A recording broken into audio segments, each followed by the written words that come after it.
Bonjour à toutes, bonjour à tous, j'espère que vous allez bien. On se retrouve aujourd'hui pour une nouvelle vidéo. Et aujourd'hui les gars, je vais vous présenter mes nouveaux rétroviseurs. Donc comme vous pouvez voir, il s'agit de Maxi Pro Typer. Je connaissais pas du tout. Du coup, de quoi est composée cette petite boîte? Hop là. Comme vous pouvez le voir, elle est composée de deux rétroviseurs, ainsi que de quelques vis.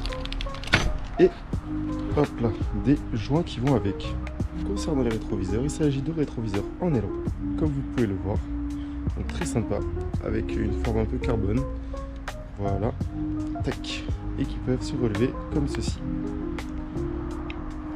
Donc voilà, unboxing plutôt simple. En même temps, il n'y a pas grand chose à montrer. Tac. Et on se retrouve tout de suite pour le montage. Ok, les gars, donc on se retrouve maintenant pour la partie montage de ces rétroviseurs. Donc comme vous pouvez le voir pour l'instant, j'ai les rétroviseurs d'origine sur ma CBR 500 et on va donc les changer avec les rétroviseurs que je vous ai présentés juste avant, donc les Max Pro Taper, tac, qui sont des rétroviseurs en aileron. Donc qu'est-ce que vous allez avoir besoin? En fait pas grand chose, hein, si ce n'est un tournevis avec l'embout qui va bien. Donc voilà, et dans un premier temps, on va du coup démonter les rétroviseurs d'origine.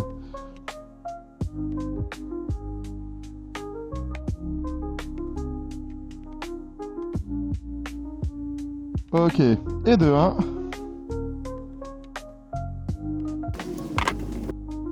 Et du coup, c'est parti pour le second.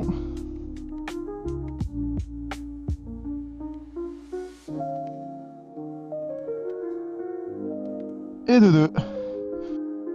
Et voilà, la moto est toute nue maintenant. Il lui manque ses petites oreilles.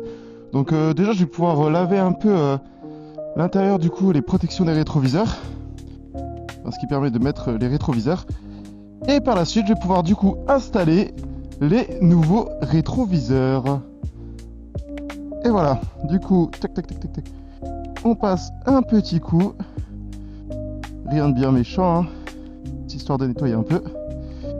Et pareil de l'autre côté. Tac tac tac tac. Voilà. Et on va donc pouvoir mettre les nouveaux rétroviseurs, les amis. C'est parti. Donc voilà les gars, je vous montre une fois que c'est positionné. Donc voilà, il suffit juste de serrer les deux vis en faisant bien attention aux joints, de le mettre en dessous et qui ne dépasse pas trop du rétroviseur. Donc voilà, ça rend vraiment bien je trouve. On va maintenant s'attaquer au deuxième rétroviseur. Et une fois que cela sera fait, je vais vous faire une petite présentation extérieure. Donc en roulant pour voir comment ça rend.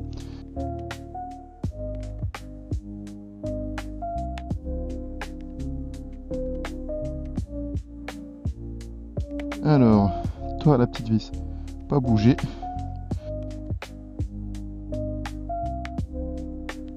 Je serre un peu la première vis. Puis je fais de même avec la seconde. Et je peux par la suite bien serrer tac, les deux vis.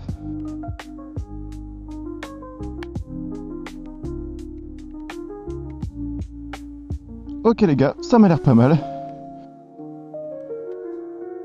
Il va juste falloir voir si c'est symétrique. Mais en attendant, c'est positionné. Tac. Regardez-moi ça comme c'est beau.